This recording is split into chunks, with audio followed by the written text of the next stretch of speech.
Et ce n'est pas Davidson Bennett qui nous rejoint ce soir, mais Mike Léral. Bonsoir Mike. Bonsoir Sam. Alors ce soir, nous allons parler d'arts martiaux, c'est ça?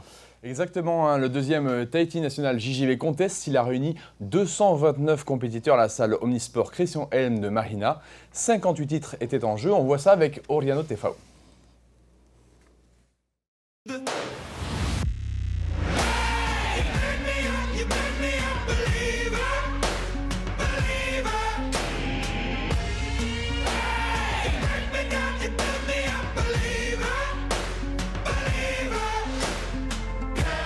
Les techniques fusent sur les tatamis de Mahina. À la clé de cette compétition, un titre de champion de Polynésie.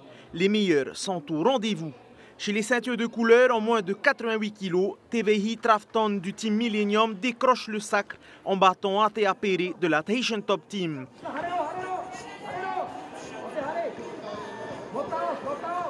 Une finale très disputée où aucun combattant ne trouve la faille jusqu'à la fin du temps réglementaire. Tevehi fait la différence dans la phase de la mort subite avec une projection de judo Taiotoshi.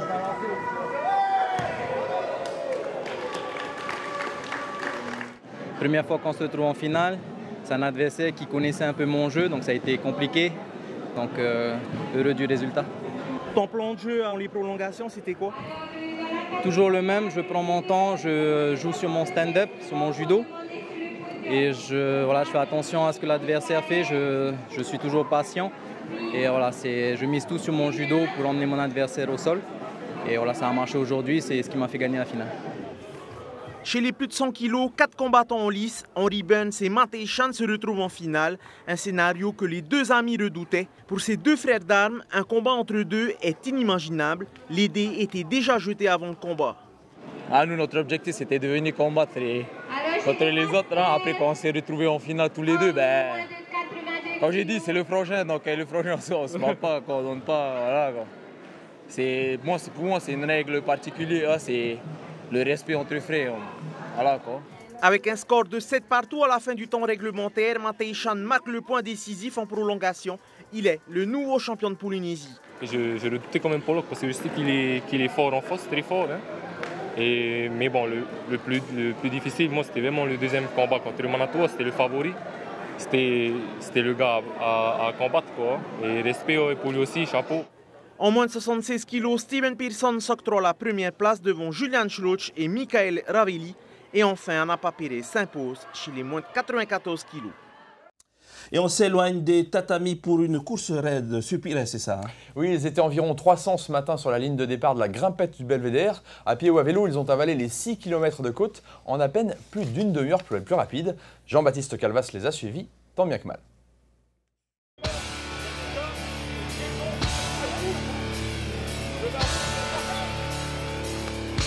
Départ différé pour les 300 compétiteurs en lice cette année à la grimpette du Belvédère.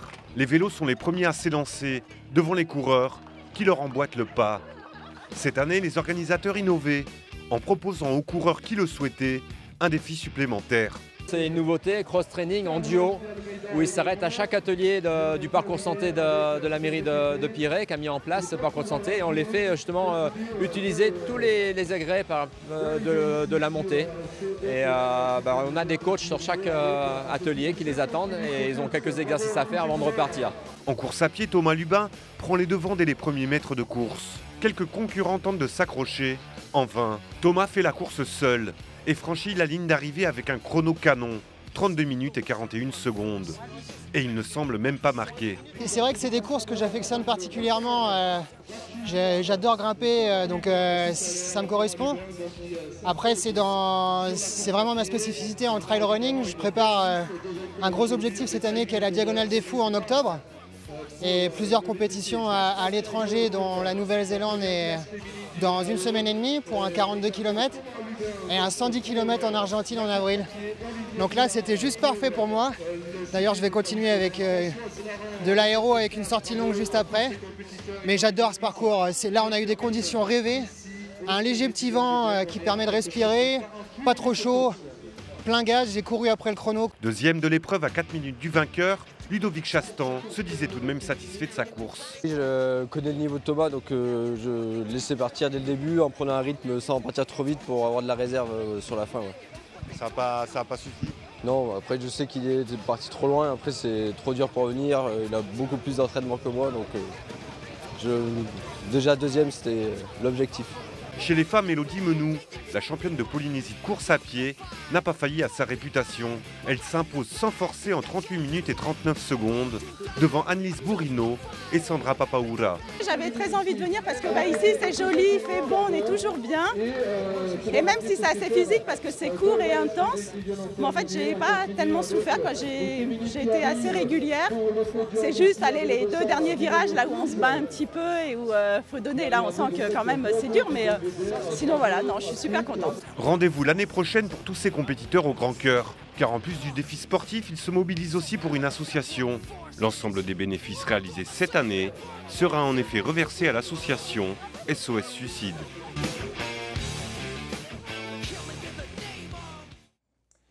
Et nous allons parler football avec l'entraîneur de l'AS Stéphana, Franck Mathieu. Bonsoir. Bonsoir.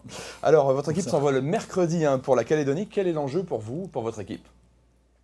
Tout simplement, c'est de passer ce premier tour de poule pour pouvoir se qualifier pour nos quarts de finale. Donc ça, c'est le premier enjeu. Qu'est-ce qui va se passer dans les semaines qui viennent là, avec quelles équipes? Vous les connaissez déjà? Mercredi, on part directement en Nouvelle-Calédonie pour se préparer un petit peu et attaquer dimanche avec un match contre les Papouasies de l'AE City.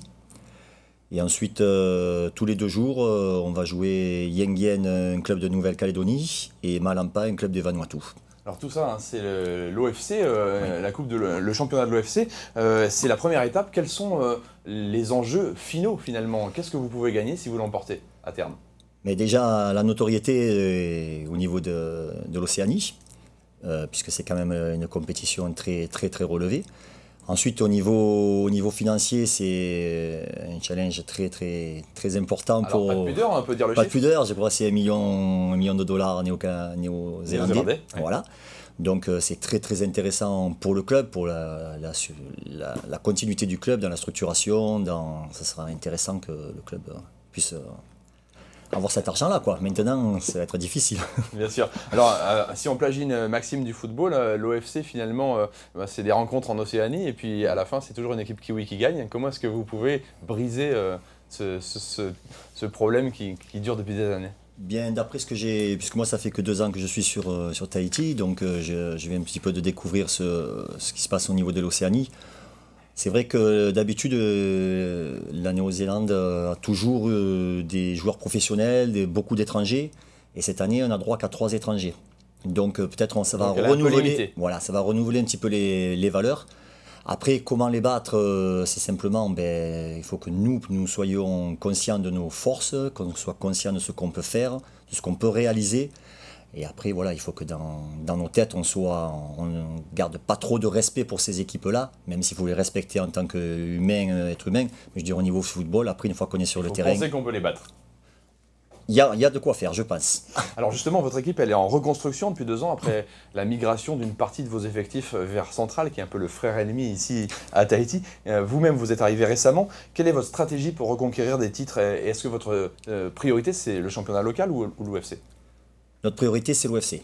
Déjà, la première chose, c'est l'UFC. Après, on se sert du championnat local pour continuer à aller dans l'UFC. Après, pour garder le souci de l'AS Stéphana, c'est que financièrement, on n'a pas les subventions, les budgets qu'ont certains clubs, comme Central. Donc, nous anticipons surtout sur la formation de nos jeunes, qui font qu'on puisse les faire jouer plus tard dans cette équipe première. C'est ce qui est très intéressant, quoi, de jouer avec des gamins de FAA dans l'équipe 1. Mais en même temps, vous avez eu un coup dur récemment, c'est la blessure d'un joueur majeur de dos. Voilà. Comment est-ce que vous allez arriver à pallier ça? Mais simplement avec d'autres joueurs qu'on a formés, que l'AS Stéphana a formés, qui sont jeunes, puisque il y a certains joueurs ont entre 16 et 18 ans, qui on donne plus de temps de jeu, avec qui on donne beaucoup plus de confiance. C'est certain que ça n'a pas le niveau, encore une fois, de Dodo, qui va énormément nous manquer, parce que c'était vraiment une pièce maîtresse de l'équipe, de l'animation de jeu. Mais on fait avec ce qu'on a et ça se passe très bien pour l'instant, on continuera. En tout cas, on vous souhaite bon courage et bon courage à toute la Stefana. Merci beaucoup. On est sûr qu'il y aura des résultats. Merci en tout cas Franck Mathieu. Et on revient à l'actualité sportive de ce week-end. Oui, hier, près de 70 athlètes se sont affrontés au challenge saut et lancé à Punarou. Cette compétition se déroule sur 2 jours. La première s'est disputée hier, donc elle permet aux compétiteurs de garder le rythme et d'améliorer leur performance. Oriano Tefao était sur place. Pas de record battu pour cette première journée, mais une grosse participation des jeunes. De bon augure pour ce début de saison. Bien sûr, c'est un bon début. Là, c'est pour montrer qu'on a des jeunes dans l'athlétisme, dans les différents clubs, surtout en minime. Nous avons un grand nombre de minimes filles et garçons.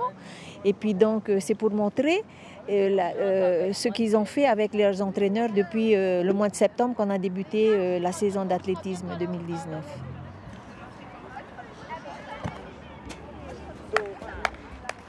À l'issue de la deuxième journée, 2 classements distincts seront établis. Un pour les sauts et l'autre pour les lancers. Chaque athlète peut s'aligner sur les 2 challenges. Il faut qu'ils fassent au moins 3 sauts dans ces 2 journées et 3 lancers. S'ils font que 2 sauts ou 2 lancers, ils ne seront pas classés. Ils sont obligés de faire 3 et on choisit les meilleurs points dans les 3. Parmi les meilleures performances, on retrouve Anivet Porlier avec un lancer de 16,50 m au javelot chez les Benjamines. Et Tehiva Crozet en Benjamin réalise 4,60 m en saut en longueur. En attendant, les athlètes se donnent rendez-vous le 16 février pour la deuxième journée du challenge des sauts et lancers. Et puis on a surfé à Papeino ce week-end dans une compétition réservée aux enfants. Exact, c'est la Teen Surf Session. Les 14-18 ans se sont affrontés aujourd'hui à l'embouchure de la Papeino. Hier, c'était les moins de 14 ans. Un pari sur l'avenir pour la fédération de surf. Regardez. Avec mes souvenirs, j'ai allumé le feu. Mes chagrins, mes plaisirs, je n'ai plus besoin d'eux. La relève est prête. 80 compétiteurs, tous mineurs, se sont mesurés à la Papeino ce week-end sur des vagues difficiles. Là, aujourd'hui, les conditions, c'est pas facile. Il y a plein de vagues de côté. C'est dur à choisir ces vagues parce que le bol, il bouge. Il n'y a pas beaucoup de vagues. Il n'y a pas beaucoup de séries. Les vagues sont pas longues. Il faut rester à côté de la mousse, pas trop t'écarter. Faire rester dans le creux et manœuvrer. Blanc est parti. Garde ma vie, garde mes joies. Aujourd'hui, ça commence avec toi. Pour la fédération, la Teen Surf Session est un détecteur de talent. L'avenir du surf local est là. Pour espérer atteindre un niveau international, il faut commencer jeune, s'entraîner sans relâche, mais aussi maîtriser les règles des compétitions avant de sauter dans le grand bain mondial. Il faut leur inculquer les fondamentaux. En tous les cas, c'est surtout donc les règles de base, c'est-à-dire prendre au moins 2 vagues pendant le temps d'une série, qu'ils ont droit qu'à 10 vagues. Les 2 meilleurs sont comptabilisés pour un classement, remettre le lycra ramener donc auprès du beach marshal de façon à ce que la série suivante puisse partir à l'eau avant que la précédente ait terminé, de façon à ce qu'on enchaîne les séries sans perdre trop de temps. Parce que pour tous ces compétiteurs, on arrive pratiquement à une journée entière. Côté Ondine, c'est Kohai Firo, la sœur de Vahine Firo, qui s'impose chez les Benjamines. Tuaura Haumani l'emporte chez les garçons. En minime, le grand vainqueur est Tivaupatou. Tous ces champions se retrouveront le 30 mars sur la vague de Papeino. Et puis aujourd'hui, c'était donc au tour des plus de 14 ans. Tehani Tefato s'impose chez les filles. Côté garçon, Thiem Barrault soulève la coupe chez les cadets, tandis que Félix Bourgoin l'emporte en junior. On va parler maintenant de raquettes et formation à Rayatea, Mike. Patoya Teripaya joue au tennis club de Rayatea. Il suit une formation pour devenir moniteur de tennis agréé. Un rêve qu'il est en passe de réaliser. Ronnie Moufat l'a rencontré. Patoya joue au tennis club de Rayatea depuis tout petit. Aujourd'hui, son rêve est de devenir moniteur, mais pour cela, il lui faut valider sa formation pour décrocher le précieux sésame. Pour l'obtention de ce diplôme, on me demande de mettre en place un projet pour répondre à un besoin de mon club. Et pour ça, j'ai invité des joueurs de Tahiti, 8, 4 hommes, 4 femmes, qui viennent ici pour redynamiser le tournoi. Un engagement qui réjouit le président du tennis club de Raiatea, décoré du label club formateur 3 étoiles. Le club ne peut que s'épanouir davantage si Patoya devient diplômé d'État. Donc c'est une première. Moi je suis très fier et très heureux que le petit Patoya de tout petit, maintenant c'est lui qui va être le BE, c'est-à-dire le breveté national qui va être à la disposition du club. Il est certain que nous allons avoir beaucoup plus de débouchés des enfants, une notoriété beaucoup plus forte. Je suis très très content et en tant que président de club, c'est une réussite totale. D'ailleurs, pour sa première initiative, Patoya bouscule les habitudes, il remet en route le tournoi Critérium et se permet même de rajouter une nouvelle catégorie, celle des femmes. C'est bien pour nous, au moins on peut se mesurer un petit peu par rapport à notre classement et voir un peu ce qu'on vaut. Le classement, il n'est pas le même que le nôtre, mais c'est justement parce qu'elles ne font pas beaucoup de tournois. Du coup, elles n'ont pas le même classement que nous, mais au contraire, au niveau jeu, elles valent le même classement que nous. C'est aussi une manière pour nous d'améliorer le développement du tennis en Polynésie. C'est de rendre professionnels tous les encadrants. Ah non, nous sommes fiers effectivement du parcours de Patoya, puisque il a une volonté d'en faire. On l'a vu travailler, il a déjà une attitude effectivement de professionnel pour mettre en place. Maintenant, il y a encore beaucoup d'éléments à améliorer. Du son neuf et de belles perspectives d'avenir pour le tennis club de Raiatea, comme Patoya, ils sont une dizaine à suivre cette formation en Polynésie. On a vu un peu de jiu-jitsu brésilien il y a quelques minutes, donc c'est tout ce qu'il y avait comme arts martiaux ce week-end, Mike? Loin de là, Sam, il y a eu aussi du taekwondo, du judo et de l'escrime. Nos champions ont brillé à Tahiti comme au plan national. On voit ça tout de suite dans les brèves en images. Hier, à Lyon, 3 enfants du Fénois ont fini sur le podium du championnat de France de taekwondo senior élite. Touareg Heri a décroché le titre de champion de France en plus de 87 kg, tandis que chez les moins de 87 kg, Waldek Defex a terminé 3e sur 16 participants. Et enfin, chez les féminines, en plus de 73 kg, Anne-Caroline Graff a elle aussi pris la 3e place du podium. En judo, Krista Garcia, Saripaha Peita et Teipo Teani Tevenino se sont qualifiés hier lors des demi-finales du champion de France junior en métropole. Elles participeront donc aux finales qui auront lieu en mars. Krista est montée sur la première marche chez les moins de 78 kg. Sari a fini 3e chez les plus de 78 kg. Et enfin, Teipo Teani est arrivé 5e chez les moins de 63 kg. En escrime, aujourd'hui dans la salle omnisport d'Aroué, la Fédération polynésienne d'escrime a organisé sa compétition Critérium Interclub. Une soixantaine de tireurs s'est affrontés au fleuret et à l'épée au travers de différentes catégories allant des M7 à M17. Et on va refermer cette page sportive avec l'agenda de la semaine. Oui, ça va commencer par du rugby jeudi. Le tout premier match de la Coupe de Tahiti, ce sera Fa'a contre Manoura, avant un Pire et Morea samedi. Le week-end prochain, les amoureux pourront courir côte à côte quelques jours avant la Saint-Valentin à Aroué. Et si vous préférez le combat, vous pourrez assister au championnat de Polynésie de karaté à la Fatawa. Et nous nous quittons comme chaque dimanche en musique avec les plus belles images de sport de la semaine. Excellente semaine à tous et portez-vous bien. Tear down the place. Light up a fire, make we burn it up. Watch. Tear down. Blaze up a fire, make we burn it up. From the back to the front. Bad Royal come and make we burn it up. Blaze up a fire, make we